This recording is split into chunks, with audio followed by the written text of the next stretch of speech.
Hey guys, thanks for joining me for another Dissidia Final Fantasy Opera Omnia video. And today we are taking on our boy Greg's Lufenia Plus. Yes, good old Gilgamesh is here, the story chapter, and this is the Lufenia Plus that comes with it. And of course, we are taking the best team in Dffoo history in, because why not? So we have got Locke, we have got Machina, we have got Garnet, and all we're going to do is set up for a Machina BT and see if enemies are still alive, and that's basically all we're doing. So we put Kurosame on. Basically, we're just putting on our HP up calls.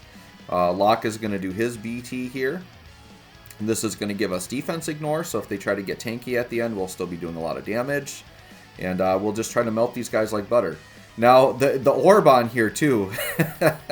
When I saw the orb, I just started laughing. Because the orb is to do an HP attack that is transformed from their normal attack. You know who has a transformed HP attack that does over 1,000,000 damage? Our boy Machina. So we have no problems keeping up with this orb. Not that we're even going to really need to that much. Just because we're going to just plow through them so quick. So yeah, Lillicet, we'll put her debuffs on. Garnet will get our boost regen up. We'll get follow-ups, of course. And then we're going to go ahead and put Garnet's burst effect on. Yep, they have that going.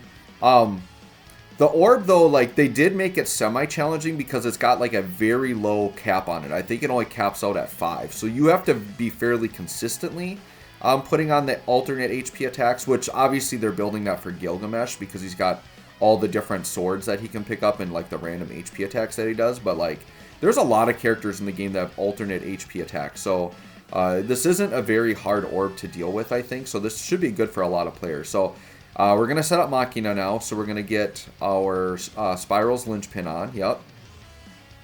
And then we're basically going to do his burst attack to get his transformed HP attack, right? So you can see the orb's only capping out at 5 there, right? So, yeah, pretty low orb. Okay. And then here is our burst attack. So this is going to give Machina the, 1,000,000 damage plus HP attacks. Which with Garnet on the team and Locke, like, he's actually more like 1.5 million per attack. Like, it's pretty wild how much damage this guy's doing. Okay. So sure, these guys can go ahead and do their orbs. Yeah, look at that. They're already down to like 70%, and we're not even like set up for his burst yet. Like, we haven't even started his burst. So I just figured I'd do a Dragon Wave there to see if that would tick the orb.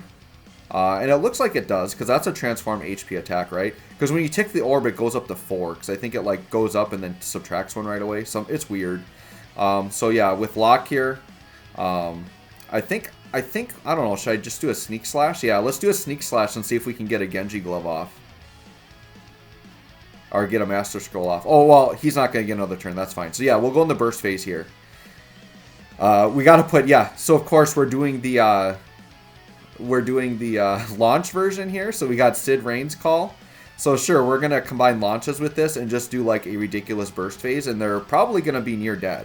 So we're going into burst here at what? About 60% health? Yeah, they're at about 60% health. The orb's only at 2, but we're going to tick that back up in no time here. Because now Machina, we're doing alternate HP attacks all the way through. So Furious Blades burst. This should tick the orb just fine. They should go back up to 5.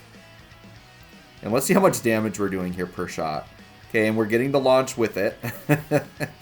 And we're always like capped at Brave because of the Brave gains and refunds. Yeah, 2 mil. So we're going to be doing 2 mil per attack with Machina because we got the launches with it. So the damage here is going to be quite insane.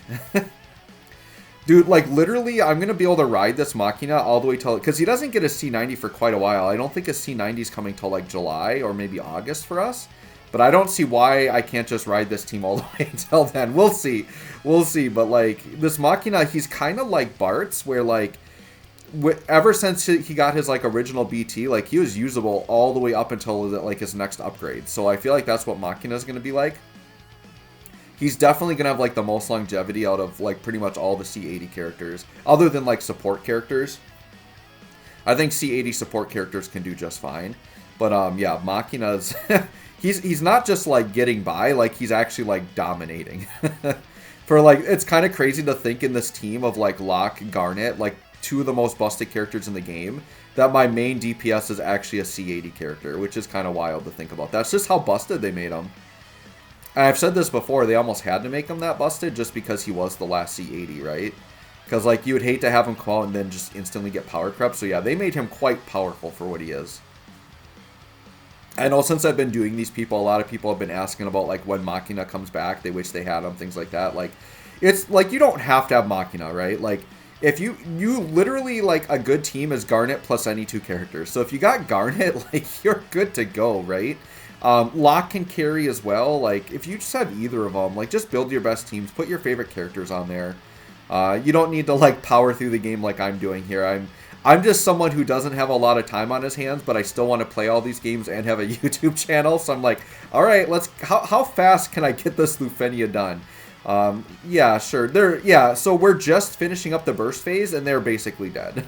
And that's pretty much how the last Lufenia Plus video went, right? Like, you set up Machina for burst, get his burst phase done, and then, yeah, like, Locke doesn't even get to use his mechanics. Garnet doesn't really do much other than her follow-ups, like, and then all of her auras and stuff she's doing, right? But we're basically just riding their burst effects and letting Machina do all the damage here. Yep, and then we got a Genji glove set up, so sure. See how much damage this does. With a launch, he's already dead. So, yeah, 2.2 mil on that launch. Alright, and then this guy, yeah, he's going to die in just a couple of hits here. So sure, let's do an Eternal Darkness, and I think we're going to pop off a follow-up right away after this. And that should finish him off. Yep, there we go.